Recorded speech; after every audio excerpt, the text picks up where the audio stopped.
Bienvenue à toutes et à tous, bonsoir.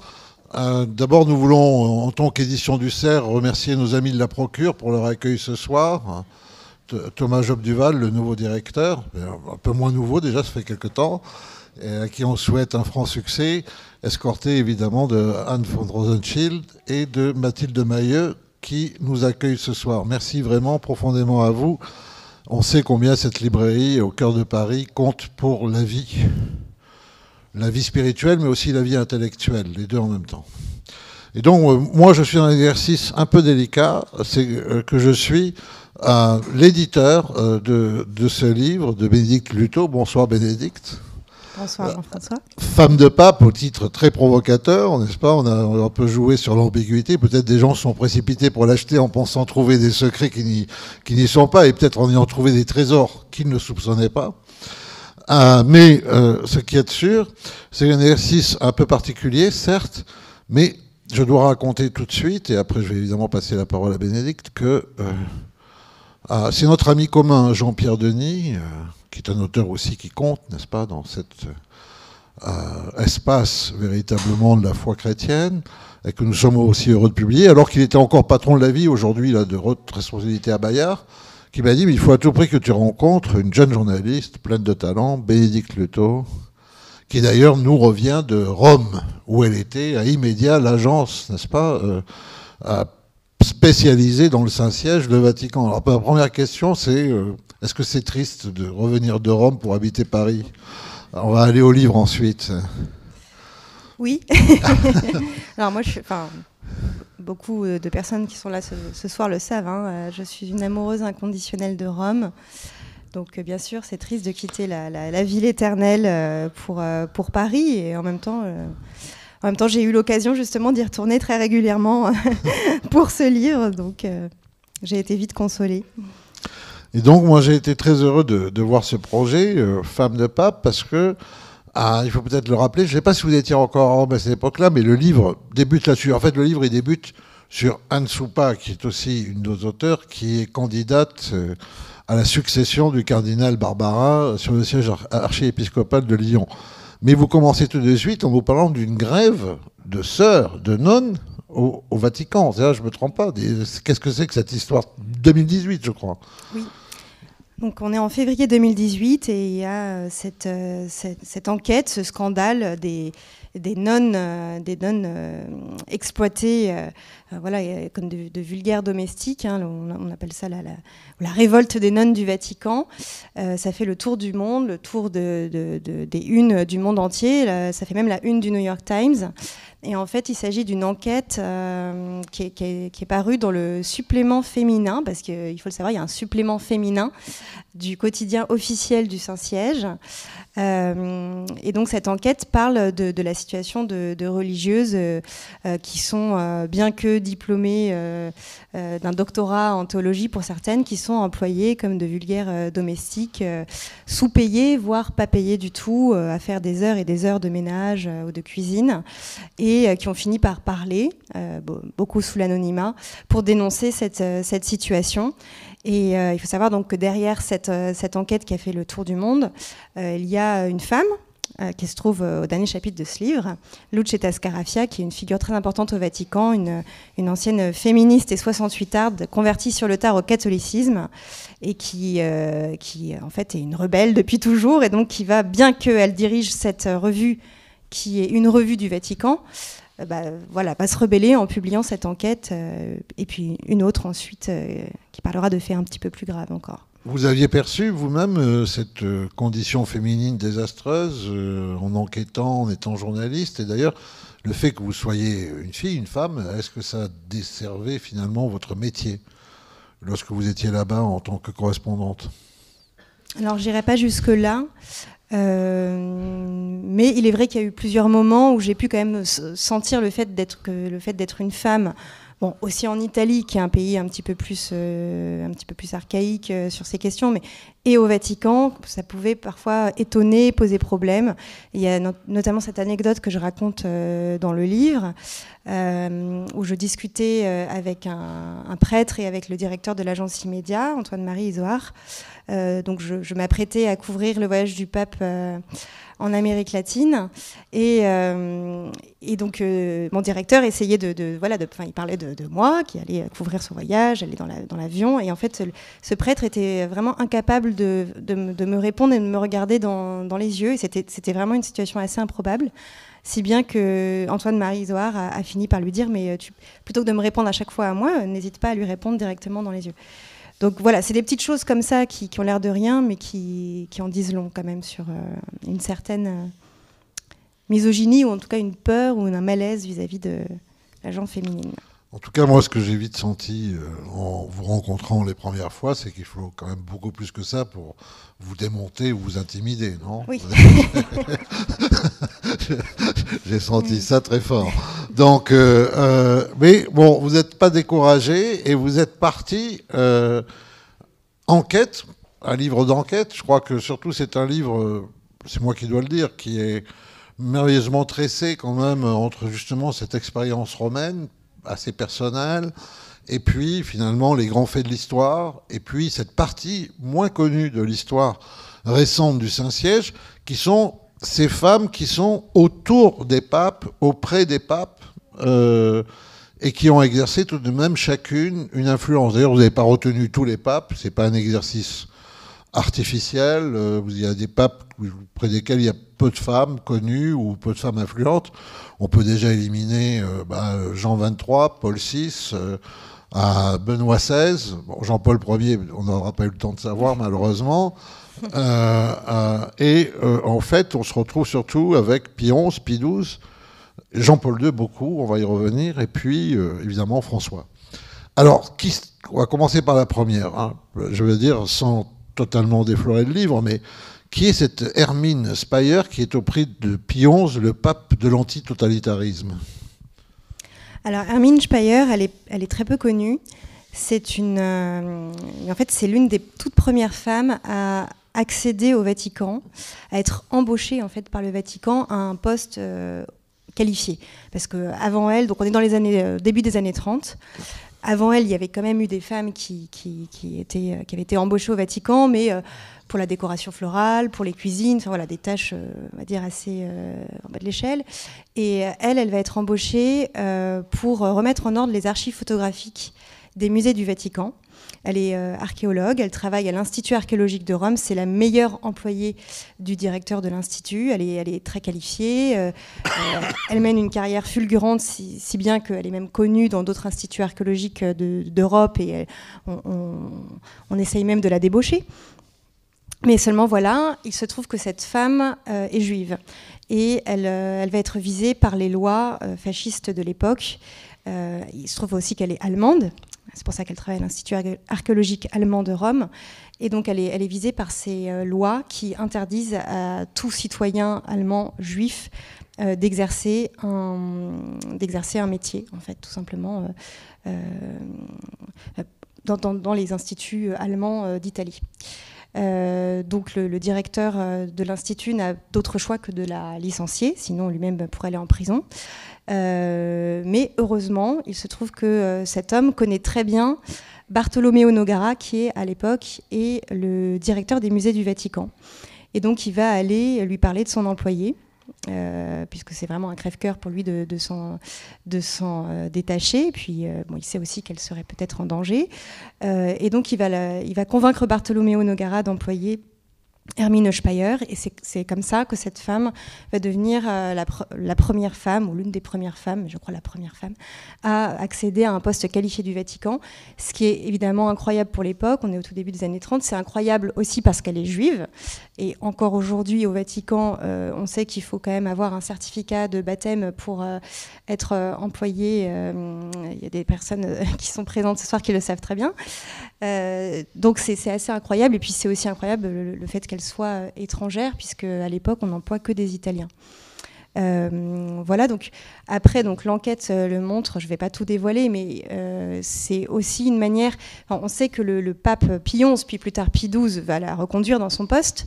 Donc on sait quand même qu'ils prennent des risques à l'époque d'employer une citoyenne juive. Voilà, sous le régime fasciste quand même, qui est très menaçant, y compris pour le Vatican. Et donc on sait que c'est aussi une manière quand même pour le Vatican, pour Pie XI puis Pie XII, de la protéger. On sait que le Vatican va aussi protéger de nombreux autres intellectuels italiens en les embauchant à différents postes du Vatican. Donc c'est très intéressant parce que ça permet quand même de donner une autre lecture aussi sur le pontificat de Pie XI et Pie XII. Mais voilà, il faut souligner aussi que c'est vraiment une personne qui a des qualités incroyables, si bien qu'elle va même faire une découverte archéologique assez incroyable, là aussi pour l'époque. C'est elle qui va découvrir la tête de cheval d'un des chevaux présents sur le Parthénon d'Athènes.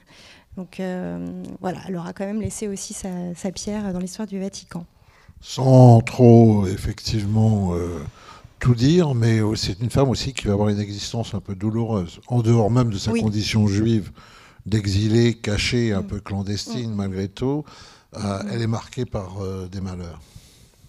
Oui, alors oui, je ne vais pas tout dévoiler, mais voilà, quand on parle de femmes et d'hommes, bon, forcément, on peut parler aussi d'amour. Et elle va tomber amoureuse d'un beau général italien qui a un rapport assez compliqué et très ambigu avec le fascisme et avec Mussolini, et en même temps avec le Vatican. Et voilà, je raconte aussi ça dans le chapitre, j'en dis pas plus. Ne racontez pas tout, mais ça suggère assez que chaque fois, tout de même, on a de véritables biographies, de véritables tranches de vie qui sont inscrites dans l'histoire, et qu'il y a aussi des côtés passionnés et passionnels dans ces vies, qu'on n'est pas, je dirais, dans la statuaire spiritualisée, mais qui sont de vrais gens que vous décrivez. Absolument. Sont de vraies femmes dont vous êtes mis à la recherche, avec une grosse enquête quand même pour les rendre vivantes, jusque dans leur féminité. Alors féminité, je ne sais pas si c'est le mot qui s'applique véritablement à Pascalina Lennert, la papesse mère. Non, je dis ça parce que tellement c'est un personnage alors totalement hors du commun. Oui, alors elles sont vraiment toutes très différentes les unes des autres. Donc Mère Pascalina, elle est un petit peu plus connue par les fins connaisseurs du Vatican, du moins. Et donc, elle, c'est la gouvernante de Pie XII. Elle le rencontre lorsqu'il est évêque, lorsqu'il est nonce apostolique en Allemagne, à Munich puis à Berlin. À l'époque, elle est toute jeune, elle doit avoir 17, 18 ans. Mais elle a déjà un sacré caractère, puisqu'elle va mettre au pas tous les autres domestiques, puisqu'à l'époque, ce sont vraiment toute une équipe de domestiques qui s'occupe de son excellence, le nonce. Et elle va tous les mettre au pas du haut de sa vingtaine d'années. Et petit à petit, elle va prendre une importance énorme. Elle ne va pas se contenter d'être une gouvernante, elle va devenir sa secrétaire personnelle, son organisatrice, celle qui va gérer son agenda. C'est elle aussi qui va lui servir d'infirmière personnelle. Et c'est ce que je développe aussi dans le chapitre, en fait. On sait que Eugenio Pacelli était très proche de sa mère et qu'il va, c'est vraiment un peu la caricature de l'italien, très proche de sa mamma, et il va être vraiment effondré, vraiment, il va tomber même presque en dépression après le décès de sa mère. Et on sait que les archives le montrent que voilà, sœur Pascalina va vraiment l'épauler physiquement, mais aussi psychiquement. Enfin, elle va vraiment l'aider à se sortir de cette quasi-dépression. Et donc, ils vont se rapprocher. Il y a un autre épisode que je raconte aussi où elle va l'aider alors qu'il y a des révolutionnaires bolcheviques qui débarquent avec un revolver, mais voilà, je ne veux pas tout raconter, mais elle va vraiment du coup prendre ce rôle de maman à la fois maternante et protectrice, si bien qu'il ne peut pas se séparer d'elle, et quand il est nommé à Rome cardinal secrétaire d'État, il va écrire à la supérieure de l'institut religieux de cette sœur Pascalina pour lui demander qu'il puisse emmener dans ses bagages sœur Pascalina, et puis après donc, il va être élu pape, et donc c'est comme ça qu'elle va devenir la première femme à assister de l'intérieur à un conclave. Et pas que. Je ne sais pas combien je peux en dire. Non, mais vous pouvez en dire. Mais alors, non, parce qu'elle, c'est quand même une figure. Oui. Il faut dire. Voilà, donc, c'est pas une figure bien connue. Grâce à vous, on la connaît beaucoup mieux. Mais c'est une figure, je dirais, qui marque beaucoup parce que on dit même que Pie XII, à la fin de sa vie, devient un peu mystico-visionnaire et qu'elle l'accompagne, en quelque sorte, plus qu'elle l'accompagne, qu'elle devient une espèce d'administratrice en lieu et place du pape. Alors, on dit même que c'est elle qui, officieusement, devient sa vraie... justement cardinal, même si elle n'est évidemment pas cardinale, mais cardinal secrétaire d'État, puisque c'est elle qui, dans les faits, gère vraiment son agenda de pape, donc de chef d'État. Et les cardinaux, les hauts prélats de la curie romaine, donc, qui sont ministres du Vatican, sont obligés de passer par le bon vouloir de cette bonne sœur, comme ils disent, de cette bonne femme, pour avoir une audience ou un entretien avec le Saint-Père, ce qui est évidemment insupportable pour nombre d'entre eux. Et elle s'entend notamment très mal avec le cardinal français Eugène Tisserand.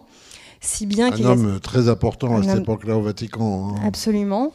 Mais qui est connu aussi pour son langage, on va dire, fleuri, grossier.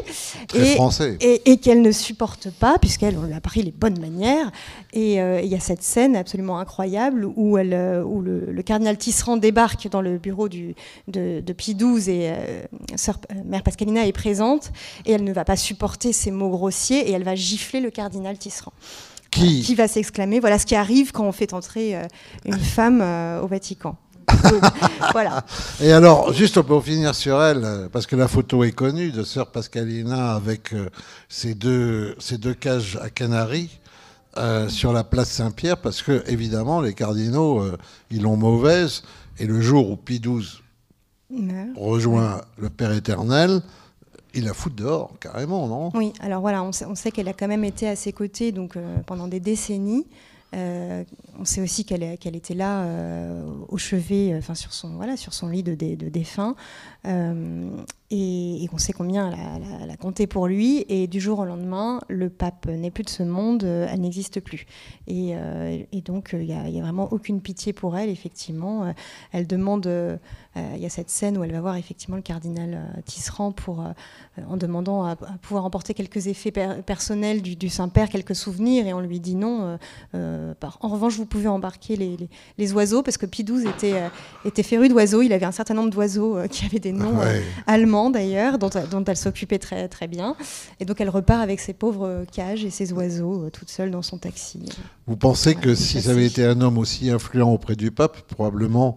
il aurait été lui aussi chassé, peut-être, mais vous pensez qu'il aurait été chassé avec moins de violence, qu'il y a à côté qu'on écrase cette femme? Sans aucun doute, hein, ça reste une femme, a fortiori une religieuse, donc surtout à l'époque, ça reste une servante, hein, donc malheureusement, voilà, elle n'a rien à faire là, si ce n'est pour faire la cuisine. Donc, Et une servante des hommes, oui, qui eux si sont l'Église, c'est voilà. Ça Alors, on arrive à Jean-Paul II. D'ailleurs, je vais, juste avant d'aborder, je dirais, ces femmes auprès de Jean-Paul II, parce qu'il y en a au moins deux, parce que c'est un pontificat très long, c'est un pontificat assez extraordinaire, c'est le pape qui devient curé de la planète, n'est-ce pas? Les voyages, enfin, c'est le premier pape non italien depuis des siècles. Juste une incise. Aujourd'hui, certains observateurs, et non des moindres, qui sont très catholiques, je veux dire, ne regardent pas ça de l'extérieur, jette un regard très critique sur le pontificat de Jean-Paul II, qui aurait peut-être été un pontificat très fastueux en événements et en images, mais qui, au fond, expliquerait peut-être pour partie la crise actuelle. Est-ce que c'est une pensée que vous partagez? Alors, très honnêtement, je suis moins connaisseuse du pontificat de Jean-Paul II que de celui pour des raisons biographiques évidentes. Et du pape François. Donc, je ne pourrais pas en dire beaucoup, mais oui, apparemment, manifestement, Benoît XVI a fait beaucoup plus pour la crise des abus et à partir des années 2000. On voit bien que le tournant commence à partir des années 2000. La fameuse affaire des légionnaires du Christ. La fameuse affaire des légionnaires du Christ. Vous en dire un mot peut-être pour nos auditeurs cette congrégation fondée au Mexique avec ce fondateur qui se révèle en fait un véritable abuseur, mais qui était loué pour son côté charismatique par Jean-Paul II, qui a vu que du feu en quelque sorte, qui n'a pas vu peut-être qui il était, et qui a été mis de côté tout de suite par Benoît XVI dès que Benoît XVI est arrivé sur la chaire de Saint-Pierre, qui lui était plus au courant et a été... Alors bon, donc Jean-Paul II, c'est le bel athlète quand même quand il débarque, en tout cas, ça, les photos nous le montrent. Et puis ça va être ce pape aussi à la fin quasiment grabataire, enfin très malade. Entre les deux, il y a combien, 25, 26 ans, je ne sais plus, une vingtaine d'années de pontificat. Et donc il y a deux femmes. Alors il y en a une, bon, ça étonnera pas grand monde, elle est polonaise, je crois, non? Oui. Alors Wanda, Pas de surprise. Wanda, qu'est-ce qu'elle a d'intéressant, Wanda? Alors Wanda, je dois dire que c'est ma préférée. Bon. Parce que c'est sans doute l'histoire la plus... c'est la femme qui a vraiment une proximité la plus incroyable avec un pape. Ils vont avoir une amitié de plus de 50 ans. C'est énorme. Ils se rencontrent alors que Karol Wojtyła est un simple curé, hein, il n'est même pas encore évêque. Ils se rencontrent lors d'une confession. Wanda Poltawska va se confesser et il va devenir son confesseur et son directeur spirituel. Mais ce qui me touche aussi chez cette femme, c'est son courage, parce qu'il faut savoir qu'elle a 17 ans.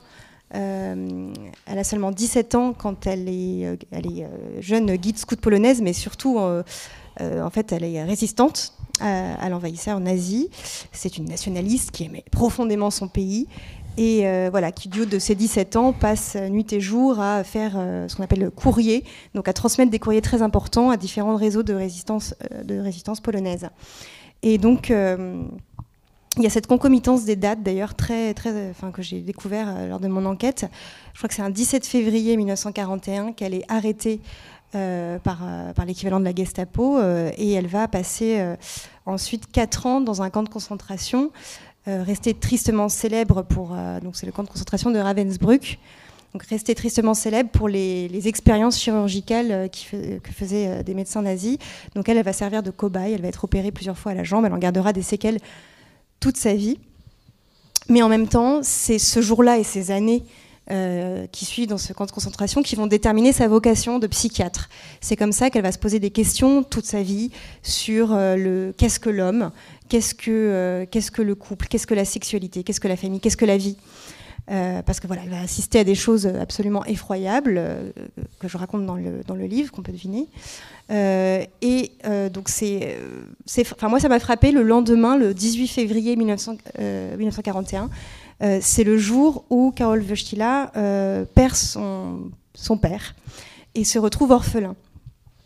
Et c'est donc aussi un jour déterminant dans sa vie, puisque c'est à partir de ce moment-là que plus que jamais va se déterminer aussi sa vocation sacerdotale. Et donc quelques années plus tard seulement, ils vont se rencontrer dans une petite église de Cracovie au début c'est donc un confesseur, un directeur spirituel, mais petit à petit ils se rendent compte tous les deux qu'ils ont énormément de sujets en commun. Bon, ce sont tous les deux de grands nationalistes, ce sont tous les deux des passionnés de littérature et d'histoire polonaise, mais pas seulement, ils ont aussi à cœur notamment 2 sujets, donc la défense de la vie. Et donc ils vont s'allier, commencer à organiser tout un tas de conférences, de manifestations en Pologne. Et puis après, il y a tout ce qui touche à la sexualité humaine, au couple, au mariage. Et donc pareil. Donc va naître comme ça une sorte de laboratoire à Cracovie où ils vont tous les deux œuvrer sur ces sujets. Et petit à petit, voilà, leur amitié s'étend. Alors ils sont aussi tous les deux passionnés de randonnée, de montagne. Ils vont faire... en se liant d'amitié, ils vont passer donc ce qui va évidemment faire jaser, hein, puisque une femme qui quand même part plusieurs jours en randonnée sous une tente. Bon, il faut quand même préciser que la plupart du temps, elle était avec son mari et ses enfants, mais évidemment, les rumeurs ne le précisent pas. Mais voilà, bon, ça étonne quand même. Ils passent plusieurs jours comme ça, voilà, sous tente dans les montagnes, et se nouent une amitié très très forte, qui fait que le jour où il est élu pape, même si évidemment la situation est plus compliquée, lui aussi il va faire venir quand même Wanda de Pologne à Rome très régulièrement, et il va la nommer à des postes très importants dans des ministères, des dicastères du Vatican dédiés à ces questions, l'Académie pour la vie ou le Conseil pontifical pour la famille. Voilà. Et elle va lui... Autre chose importante, après j'arrête, vous l'aurez compris. Non, mais on voit bien que c'est la figure, je pense, ce qui est quand même frappant, c'est quand elle a publié donc tous ces échanges épistolaires, voilà, parce qu'en fait ils vont avoir un échange épistolaire sur plus de 50 ans.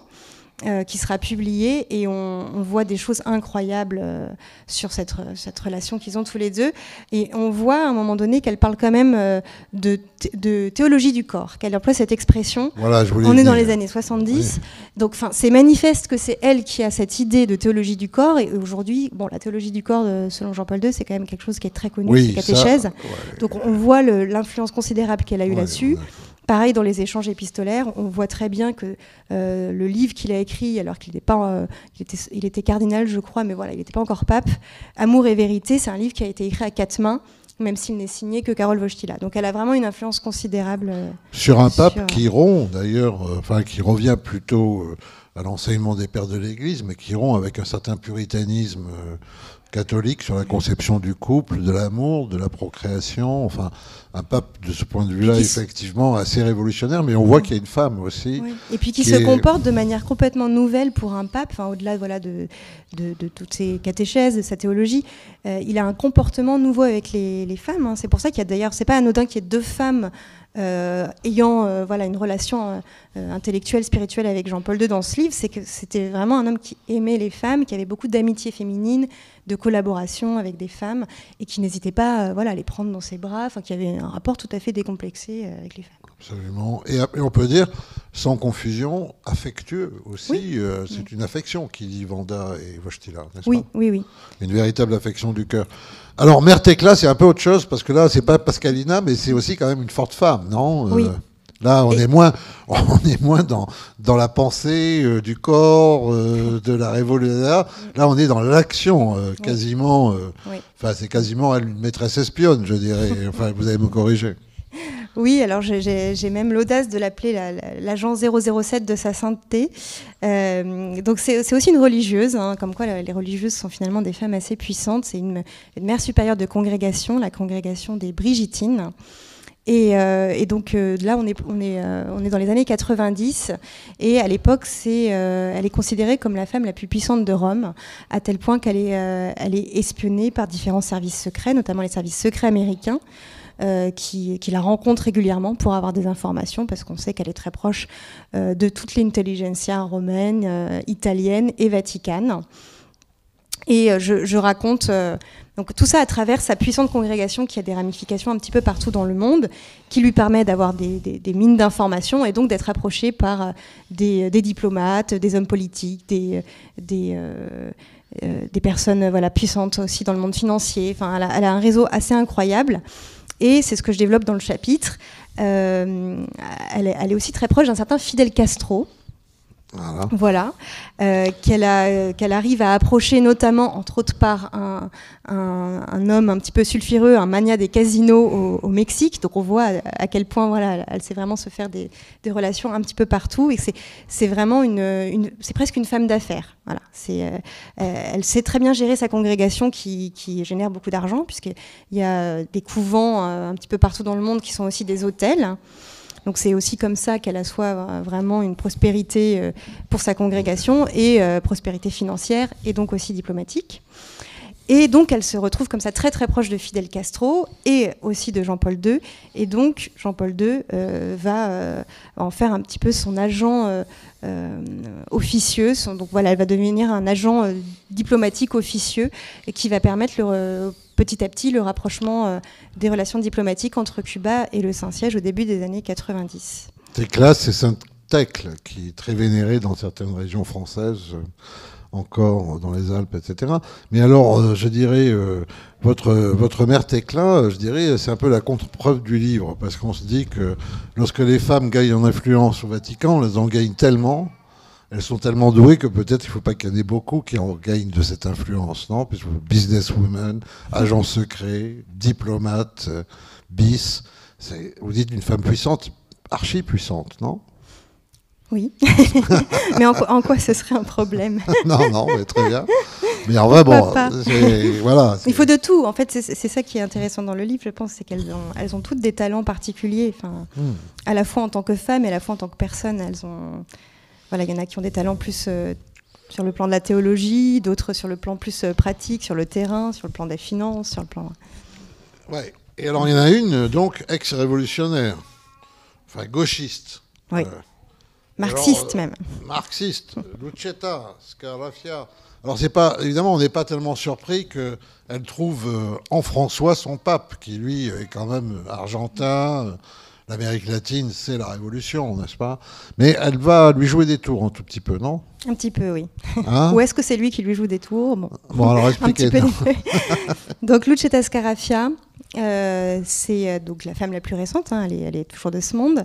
Donc elle est vraiment passionnante aussi parce qu'effectivement c'est une ancienne, c'est toujours une féministe, c'est une ancienne marxiste, elle a 20 ans en 68 et elle bat le pavé, hein, et elle fait partie, à l'époque, elle devient l'une des premières féministes italiennes, des féministes dites historiques, hein, et elle va publier dans des revues d'extrême gauche pour défendre les droits des femmes. Et à l'époque, elle est baptisée, mais elle est un peu plus loin de l'église. Et puis 20 ans plus tard, elle se retrouve à Rome et là, elle assiste par hasard à une procession mariale devant l'église Sainte-Marie du Trastevere. Et elle tombe à genoux, les larmes coulent. Enfin voilà, la conversion la plus dans toute sa splendeur, enfin vraiment fulgurante. Donc là, sa vie va basculer. Elle va retourner communier pour la première fois, mais elle ne peut pas complètement dire adieu à son passé, non plus à tout son héritage intellectuel et même un peu militant. Donc elle reste quand même féministe, sauf qu'elle va continuer son combat, mais d'une façon différente, en défendant la place des femmes, non pas vraiment seulement dans la société, mais dans l'Église, tout en vraiment en étant croyante, pratiquante et en embrassant même la doctrine, la morale de l'Église sur certains sujets. Donc c'est une femme assez conservatrice, hein. Elle a publié récemment des ouvrages contre la PMA, la GPA, elle critique aussi l'avortement. Enfin, mais elle a quand même ce côté... féministe, c'est pas une néo-féministe, c'est une féministe ancienne manière, c'est-à-dire... Voilà, c'est un cocktail assez détonnant, on va dire, mais voilà, ce qui l'empêche pas, en tout cas, au Vatican, de taper du poing sur la table et de défendre avec des mots très crus, très incisifs, la place des femmes dans l'Église, et donc c'est comme ça qu'elle se retrouve éditorialiste d'abord à l'Osservatore Romano, qui est le quotidien officiel du Saint-Siège, et qu'en 2012, donc elle va effectivement être proche du pape François, mais on le sait moins, elle est proche en fait avant de Benoît XVI, ce qui est plus étonnant, mais c'est quand même lui qui va lui donner son feu vert en 2012 pour ouvrir le fameux supplément féminin de l'Osservatore Romano, qui s'appelle Femmes, Église, Monde, Donne Chiesa Mondo, dont on parlait au début.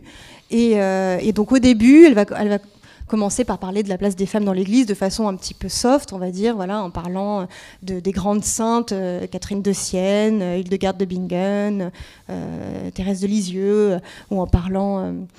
de figures de l'histoire et aussi du travail quand même plus actuel de terrain des religieuses dans des pays pauvres, pour mettre en lumière la place des femmes dans l'Église. Puis en 2016, on voit qu'il y a un petit tournant quand même, donc c'est pas un hasard, c'est après le synode sur la famille qui a eu lieu en 2014 et 2015, où elle va être très déçue, parce qu'elle a été invitée comme auditrice de ce synode.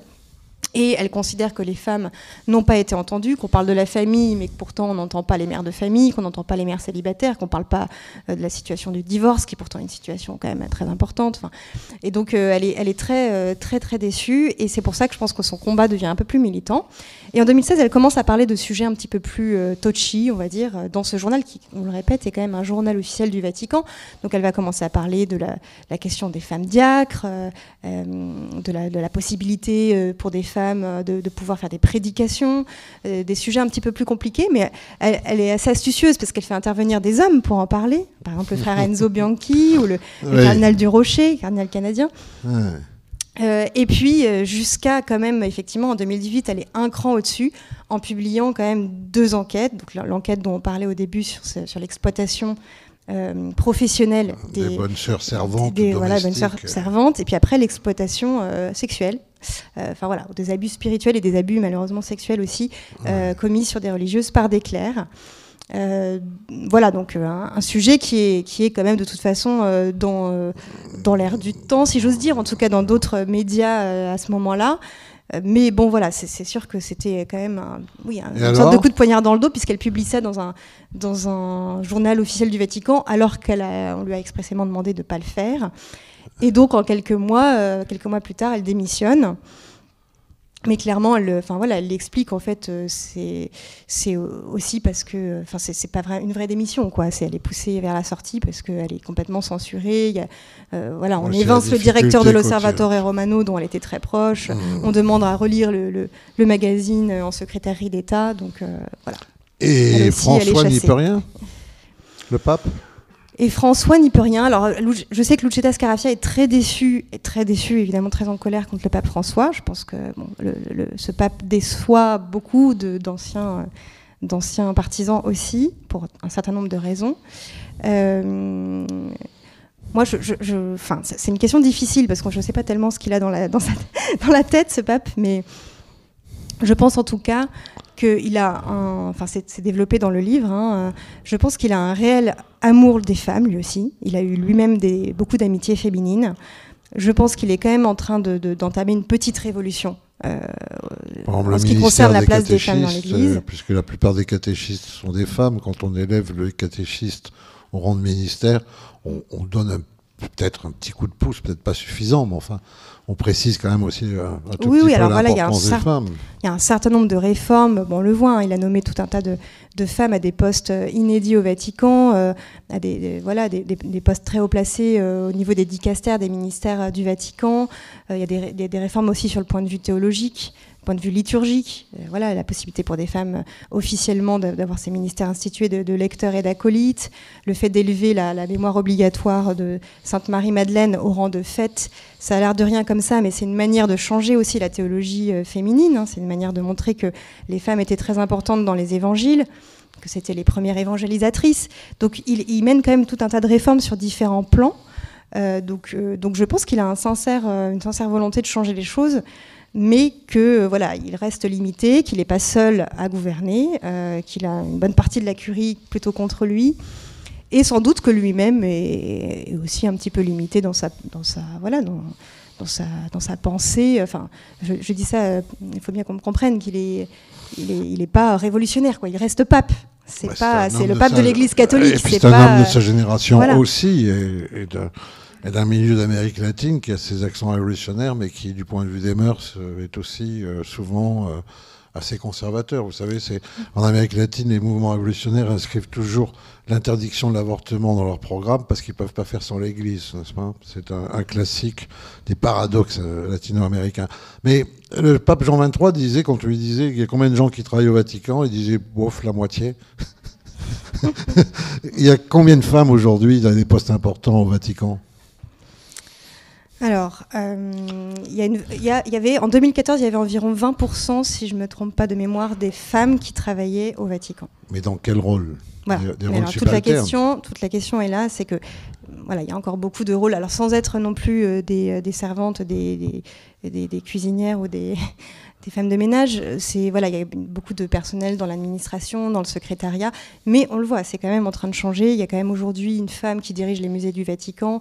Il y a quand même une Française, on le sait, qui a été nommée récemment vice-secrétaire du synode des évêques avec un droit de vote. Il y a quand même tout un tas de femmes qui sont nommées numéro 3, voire numéro 2, dont une quand même à la secrétariat d'État. Bon, on aimerait bien qu'il y ait une numéro 1, mais voilà, on est au Vatican, les choses avancent lentement. Et je voulais ajouter quand même quelque chose qui est important, et je rejoins le pape François et Lucetta Scarafia et d'autres, par exemple, je pense à la théologienne Anne-Marie Pelletier sur ce point. Souvent, quand on parle de la place des femmes dans l'Église, le débat est assez j'ose dire caricatural, puisqu'on va tout de suite penser aux femmes prêtres, à l'ordination. Et en fait, il faut faire attention à ça, parce que c'est assez réducteur. Et finalement, ce serait toujours voir tout sous le prisme du cléricalisme. Et le pape François, on le sait, lui, il donne de l'importance aussi aux laïcs. Et il se méfie de ce cléricalisme à outrance. On sait que ce cléricalisme à outrance a pu faire des ravages. On le voit avec la crise actuelle des abus. Donc voilà, en ce sens, je le rejoins assez dans cette prudence. Vous me tendez la perche, très précisément, une des propositions correctives du rap de la SIAZ, le fameux rapport commandé par la Conférence des évêques de France, le rapport Sauvé, sur les abus sexuels dans l'Église à l'égard des mineurs et des personnes vulnérables, recommande aussi qu'il y ait plus de femmes à des postes de responsabilité. Est-ce que vous pensez que c'est fondé d'abord comme réflexion et qu'il y a là une urgence? Et est-ce que d'ailleurs ça aurait évité, je dirais, le chiffre effrayant d'abus qu'on constate sous 70 ans? Alors, est-ce que ça l'aurait évité? Non, rien n'est moins sûr. On peut pas. Enfin voilà, je suis pas Madame Irma avec une boule de cristal. Puis faut pas non plus. J'avais une discussion à ce sujet avec Véronique Margron, la présidente des religieux et religieuses de France. Il faut pas non plus idéaliser ou suridéaliser le rôle des femmes. Hein. Ouais. On a besoin des hommes et des femmes dans la société, dans l'Église, pour réfléchir, pour s'enrichir mutuellement, parce qu'ils représentent l'humanité, ils représentent pour l'Église catholique tous les baptisés. Néanmoins, je pense aussi que les femmes ont quelque chose à apporter en tant que moitié de l'humanité, et aussi je pense vraiment qu'elles ont des choses différentes de par leur culture, de par leur vie, leur expérience de mère, entre autres, des choses à apporter, et a fortiori sur la question des abus. Elles auraient voilà, une intuition ou un vécu, encore une fois je pense particulièrement aux mères, différents. On le sait. Enfin, j'en ai parlé même récemment avec des directeurs de séminaires qui me parlaient d'un autre exemple. Ils me parlaient des officialités, des tribunaux ecclésiastiques, donc les tribunaux qui vont quand même juger des prêtres accusés de crimes sexuels. Et voilà, et ce prêtre me disait qu'il collaborait avec des juges femmes, et il me disait clairement combien elles apportaient des choses différentes et combien ça avait été important d'avoir aussi ce regard féminin. Je pense aussi au père Stéphane Joulin, qui est l'un des meilleurs spécialistes. Hein, c'est un prêtre qui va quand même accompagner d'autres prêtres pédocriminels, qui va les accompagner en tant qu'il est aussi psychiatre. Et il me disait que lui, dans son expérience aussi, en travaillant, en collaborant avec des femmes, qu'elles avaient parfois je ne sais pas si intuition est le bon mot, mais voilà, une sorte de vigilance. Et elles arrivaient parfois, pas toujours, mais parfois à repérer chez des séminaristes des choses un petit peu ambiguës, des choses qui n'étaient pas réglées. Voilà, un rapport pas ajusté à leur vocation sacerdotale. Voilà. Alors, ultime question, longue vie au pape François, mais il ne sera pas éternel. S'il y a un nouveau pape, mettons par exemple s'il était ce pape philippin, on peut penser à un certain cardinal qui a un peu la cote parmi les papabilés, etc. Et s'il vous appelait, il vous disait, ben voilà, Bénédicte Luto, venez, vous êtes numéro 1 de tel dicaster. Vous prendriez le premier avion pour Rome? Ah oui. Ben on l'a bien compris, je crois que ce livre, c'est aussi un livre d'expérience, d'amour, de la vie éternelle. C'est aussi un peu, je dirais, la propédeutique d'une formidable journaliste. Et c'est le livre aussi d'une femme écrivain qui a le sens du détail, le sens du portrait. C'est un régal, véritablement, et c'est pour ça qu'on a été très heureux, non seulement de le publier, mais d'en parler ici ce soir à la Procure. Merci. Merci à tous.